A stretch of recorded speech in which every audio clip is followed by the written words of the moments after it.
आज हम आपको सुनाने जा रहे हैं हर छठ की व्रत कथा। इस कथा को सुनने से सारी इच्छाएं पूरी होती हैं। पहली हर छठ व्रत कथा। मथुरा के राजा कंस अपनी बहन देवकी को विवाह उपरांत विदा करने जा रहे थे, तो आकाशवाणी के वचन सुन के देवकी का 8वां गर्भ तेरी मृत्यु का कारण बनेगा जानकर बहन बहनोई को कारागार में डाल दिया और वसुदेव देवकी के 6 पुत्रों को एक एक कर कंस ने मार डाला। जब 7वें बच्चे के जन्म का समय नजदीक आया तो देवऋषि नारद जी वसुदेव देवकी से मिलने पहुंचे और उनके दुख का कारण जानकर देवकी को हलषष्ठी देवी के व्रत रखने की सलाह दी। देवकी ने नारद जी से हलषष्ठी व्रत की महिमा व कथा पूछी तो नारद ने पुरातन कथा कहना प्रारंभ किया कि चंद्रवत नाम का एक राजा हुआ जिनको एक ही पुत्र था।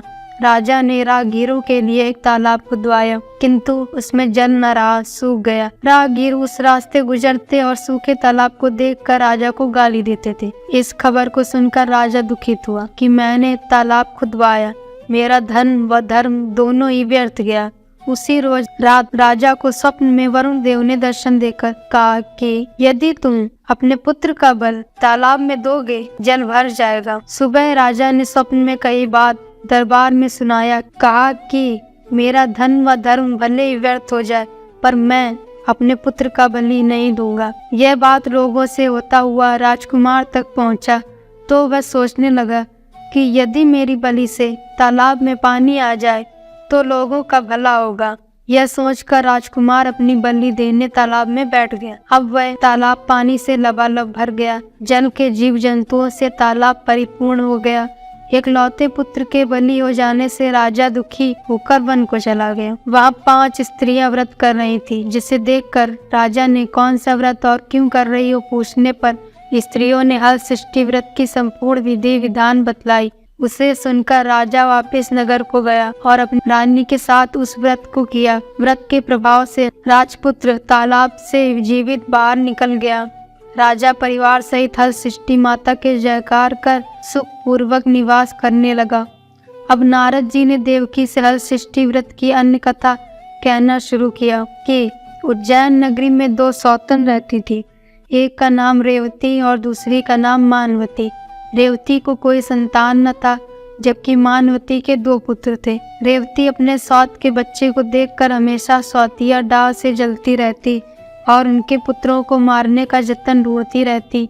एक दिन उन्होंने मानवती को बुलाकर कहा कि बहन, आज तुम्हारे मायके से कुछ राहगीर मुझसे मिले थे। उन्होंने बताया कि तुम्हारे पिताजी बहुत बीमार हैं और वह तुम्हें देखना चाहते हैं। पिता की बीमारी को सुनकर मानवती दुखी हुई। रेवती कहने लगी कि बहन, तुम शीघ्र अपने पिताजी से मिलने चली जा। तुम्हारे आने तक मैं बच्चों का ध्यान रखूंगी। सौत के बात को सच मान और पुत्रों को रेवती के हाथों सुरक्षित देखकर मानवती पिता से मिलने मायके चली गई। अब रेवती बच्चों को मारने का अच्छा मौका जानकर उन दोनों बच्चों को मारकर जंगल में फेंक आई। इधर मानवती जब मायके पहुंची तो पिता को स्वस्थ देखकर पिता से अपनी सौत की कई बातों को कह कुशल क्षेम पहुंचती है। अब मानवती के माता पिता ने अनहोनी के संदेह से पुत्री को जान के कहती है, किंतु मानवती के माता ने कहा कि पुत्री, आज हलषष्ठी माता का व्रत का दिन है, अतः तुम भी पुत्रों को दीर्घायु की कामना से ये व्रत कर आज के जगह कल चली जाना। माता की सलाह मान मानवती पुत्रों की स्वस्थ कामना से हलषष्ठी माता का व्रत धारण कर दूसरे दिन अपने घर जाने को निकली। रास्ते में वही जंगल पड़ा और वहाँ अपने बच्चे को खेलते देख उनसे पूछती है कि तुम लोग यहाँ कैसे पहुँचे। तब पुत्रों ने बताया कि आपके चली जाने पर हमारी दूसरी माता रेवती ने मारकर यहाँ फेंक दी थी कि तभी एक दूसरी पुत्री ने हमार फिर से जिंदा कर दी गई। अब मानवती को समझते देर न लगी कि यह सब माता हलषष्ठी की कृपा से संभव है और माता की जयकार करती हुई घर को गई। नगर में मानवती के पुत्रों को पुनः जीवित देख और माता हलषष्ठी की महिमा जान सभी स्त्रियां हलषष्ठी व्रत करने लगी। नारद जी ने देवकी से हलषष्ठी व्रत की और कथा कहना प्रारंभ किया कि दक्षिण में एक सुंदर नगर है। वहाँ एक बनिया अपनी भार्या के साथ रहता था। दोनों पति पत्नी स्वभाव से बहुत अच्छे व संस्कारी थे। बनिया की पत्नी गर्भवती होती संतान को जन्म देती थी। किंतु भाग्यवश उनके संतान कुछ समय उपरांत मर जाते थे। इस प्रकार एक एक करके बनिया की पत्नी के 6 संतान मृत्यु को प्राप्त हो गया। इस कारण दोनों पति पत्नी बहुत दुखी होकर मरने की उद्देश्य लेकर घर से वन की ओर चले गए। वहाँ जंगल में एक साधु से उनकी भेंट हुई तो उन्होंने साधु से अपनी व्यथा कह सुनाई। साधु ने ध्यान लगाकर देखा कि बनिया के संतान कहाँ है। साधु ध्यान में यम, कुबेर, वरुण, इंद्रादि लोक में ढूंढा, किंतु जब वहाँ बनिया के बच्चे नहीं दिखा तो साधु ब्रह्मलोक हो गए।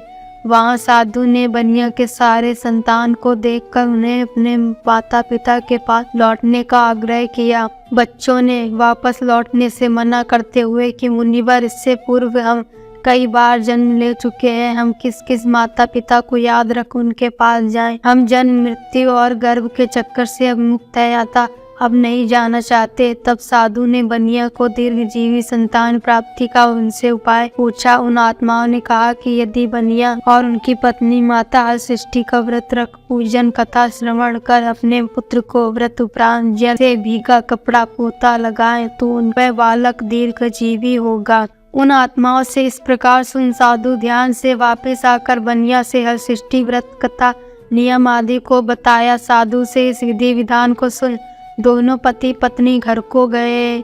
समय उपरांत जब हरसिष्ठि व्रत का दिन आया तो उन्होंने व्रत रखा व संतान प्राप्ति का वर मांगा।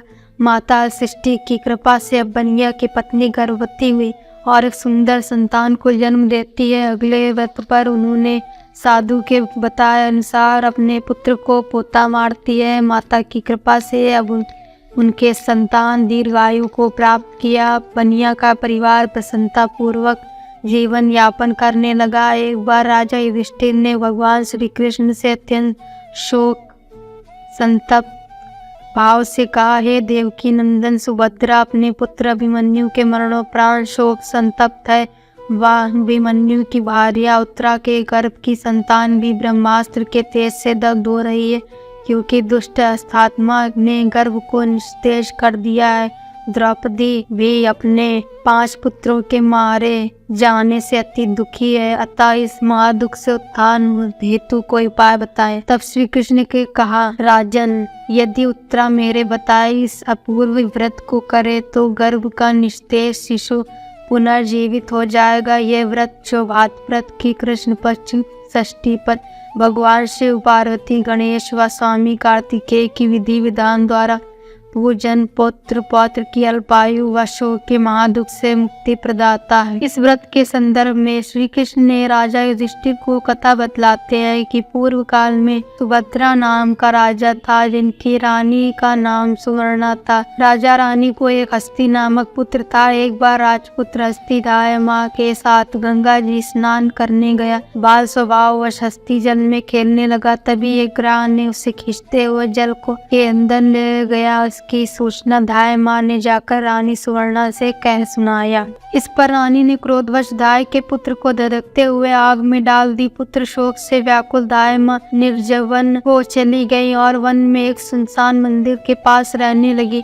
वन में सूखा तृण, धान्य, महुआ आदि जो मिलता खाती और मंदिर में विराजित शिव पार्वती गणेश जी की पूजन कर दिन व्यतीत करने लगी। इधर नगर में एक अद्भुत घटना घटित हुआ कि दाई माँ का पुत्र आग की भट्टी से जीवित निकल आया और खेलने लगा। यह खबर पूरे नगर में फैलते हुए राजा रानी के पास पहुंचा तो उन्होंने इस घटना के विषय में पुरोहितों से पूछा। तभी सौभाग्य से वहां दुर्वासा ऋषि पहुंचे। राजा रानी ने ऋषि का पूजन कर दाई के पुत्र के जीवित हो जाने का कारण पूछा तो दुर्वासा ऋषि ने कहा, राजन अब के डर से दाई जंगल में एकांत होकर व्रत की। यह सब उसी व्रत का प्रभाव है। अब राजा रानी सभी नगर वासियों के साथ दुर्वासा जी की अगुवाई में उस जंगल में दाई के पास व्रत के विषय में अधिक जानकारी पूछा। तब दाई ने कहा कि राजन, मैं पुत्र शोक से दुखित होकर यहाँ रहने लगी और यहाँ व्रत ग्रहण कर भगवान शिव, पार्वती, गणेश जी व स्वामी कार्तिकेय का पूजन कर सूखा तृण, धान्य, महुआ आदि खाकर रहने लगी।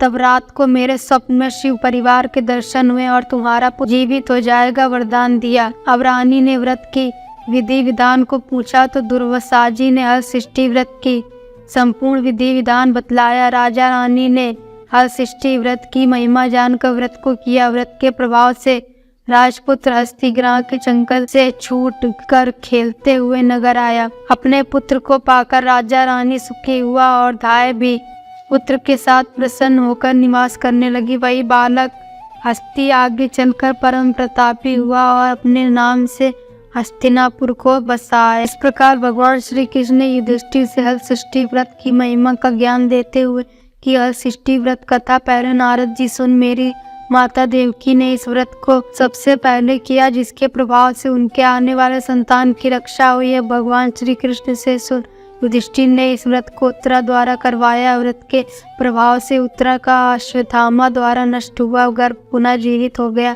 तथा प्रसव पश्चात बालक का जन्म हुआ, जो कालांतर में राजा परीक्षित नाम से प्रसिद्ध हुआ। आप सबको ये कथा अच्छी लगी हो तो वीडियो को लाइक करें, चैनल को सब्सक्राइब करें और बेल आइकॉन दबाना न भूलें।